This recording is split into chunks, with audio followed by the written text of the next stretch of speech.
Good day mga Lord. So is MB80 perfecto pa din sa PBA Philippine Cup at isimbi pa rin ireretiro na ang jersey number 29 ni Arwin Santos sa Labor Day. At David Morel pumirma na sa Ginebra at Rome de la Rosa inactivate naman ng Magnolia. Ito ngayon mga Lords ang ating pag-uusapan sa video natin ito. Ngunit kung bago ka pa lang sa aking munting YouTube channel ay humingi po ako ng likes, share and subscribe. Maraming salamat. So ayon nga dito sa report ng Spin.ph, Ginebra signs David Morel at Magnolia activates Rome de la Rosa. So ngayon nga mga Lords, itong si David Morel, ayon dito ang Barangay Ginebra San Miguel ay officially picked free agent David Morel on Thursday in the first Watch Coast Team Cone hopes would be a couple of transaction to straighten the Jenkins injury plans sa posisyon ng 2 at saka 3. So ito nga mga Lords na itong si David Morel ay naasahan na magiging pansamantalang kahalili nga dito sa mga player na na-injury ng Barangay Ginebra San Miguel.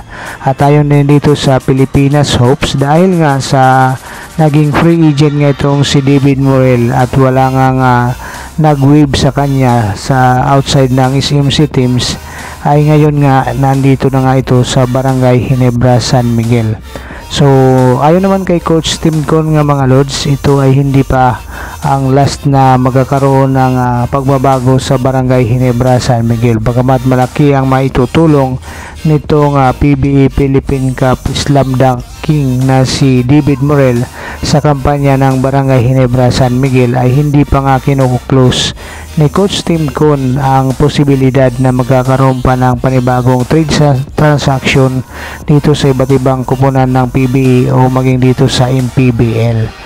So ibig sabihin nga dito mga Lords ay nagsisiguro lang itong si Coach Tim Cone dahil sa kawalan nga ng mga player niya dahil dito sa mga injury na nangyayari nga ngayon.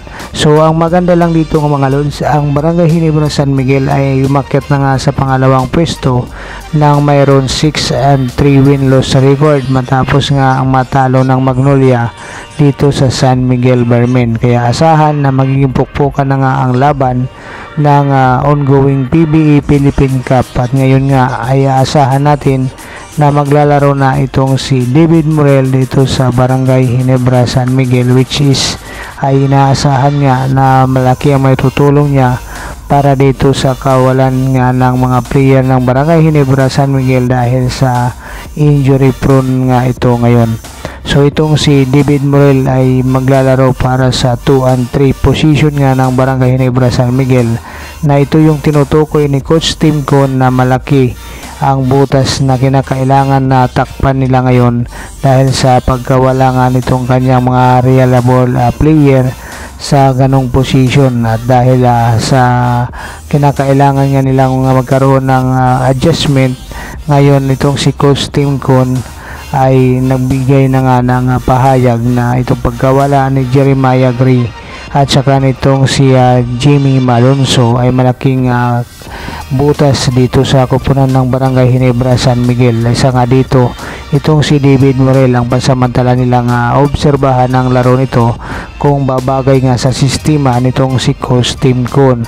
So itong si Jimmy Malonzo ay medyo out na nga ito ngayong conference. So ngayon punta naman natin ang report ng tiebreaker times Arwin Santos set to have San Miguel jersey retired ayon dito kay Matthew Lee. So ayon din naman sa Spin.ph, wish granted #Spiderman number 29.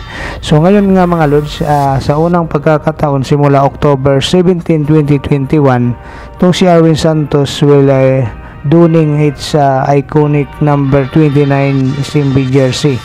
So ayon nga sa mga source ay nag-report na nga itong si Arwin Santos noong Lunes para paghandaan nga itong ng Barmen kontra sa Blackwater Boxing Game sa May 1, kung saan nga ito ay gaganapin sa Phil Sports Arena.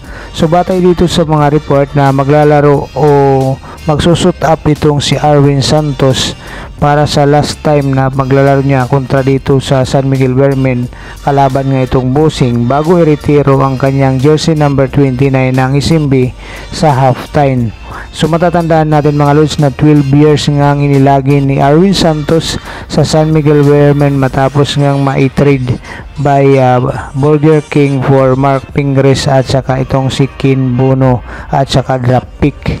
So sa 12 taon niya sa Isimbi, nakasama nga siya sa tinaguriang Elite 5, ay mayroon na siyang siyam na kampyonato dito, 2 finals MVP at ilang pa mga best player of the conference award. So kasama nga itong si Arwin Santos sa tinaguriang Elite 5 ng SMB, which is itong sina GMF, ito si John Fajardo, si Marcio Lasater, si Chris Ross at Alex Cabagnot. So matapos ang 2021 PBA Philippine Cup ay natalo nga sa semis ang Bearmen, ay na-trade niya ito papuntang Northport, kapalit niya nitong si Vic Manuel. At sa 2023 on tour ay hindi na nga ito pinapirma, kaya ito yung naging daan para maging free agent siya, at napunta naman siya dito sa kanyang father figure na si Delta Pineda para sa MPBL sa kupunan ng Pampanga Giant Lantern, kung saan naman mga lods ay nanalo sila ng kampyonato dito. So ngayong May 1 nga itong si Arwin Santos ay makakasama niya muli ang kanyang former head coach na si Coach Leo Estrella at ang kanyang mga dating teammates. Ngayon mga lods, puntahan naman natin ang report pa rin ng Spin.ph regarding dito na ang SMB is perfect as Rose Perez trades those Magnolia comeback. So ngayong araw nga mga lods, naglaban nga itong Magnolia Chicken Templados at saka itong San Miguel Bearmen. Ito nga ay ang rematch ng last PBA Commissioner's Cup, kung saan napanalunan nga ng San Miguel Bearmen ito mga lods. So ang SMB ay lumapit na para sa 2 times advantage matapos ngang talunin ang Magnolia sa score na 98-91, at in-spoil naman nila ang pagbabalik ni Rom de la Rosa para dito sa Magnolia Chicken Templados. Ngayon ang San Miguel Bearmen nga mga lods ay 8-0 win-loss record na nga ang kanilang record. Ito nga ay pinangunahan ni na CJ Perez at Chris Ross nga mga lods na ang panalo ng San Miguel Bearmen sa kanilang mga tres sa loob nga ng mahigit 1 minuto na lang ang natitira ng orasan sa laban nga ito. So itong si Chris Ross nga mga lods ay nagtala ito ng 5 3-point shot para sa kanyang kabuhang 15 points. At itong si CJ Perez naman mga lods ang nanguna para dito sa San Miguel Bearmen na umiscore ng 25 points. At itong si Marcio Lasater naman mga lods ay umiscore naman ito ng 12 points. Lahat din ito ay galing sa 3-point shot. Samantala itong si Muala Tautua naman mga lods dito sa San Miguel Bearmen ay nag-ambag naman ito ng 10 points. At saka itong si Junmar Fajardo ay nag-ambag naman ng 9 points, 7 rebounds, 7 assists at saka 1 steal. Para naman dito sa Magnolia Chicken Templados mga lods ay bumagsak sila sa 5-3 win-loss record, at nasa 3-4 naman ang kanilang naging position, at umakyat na ang Ginebra sa pangalawang pwesto sa 6-3 win-loss record.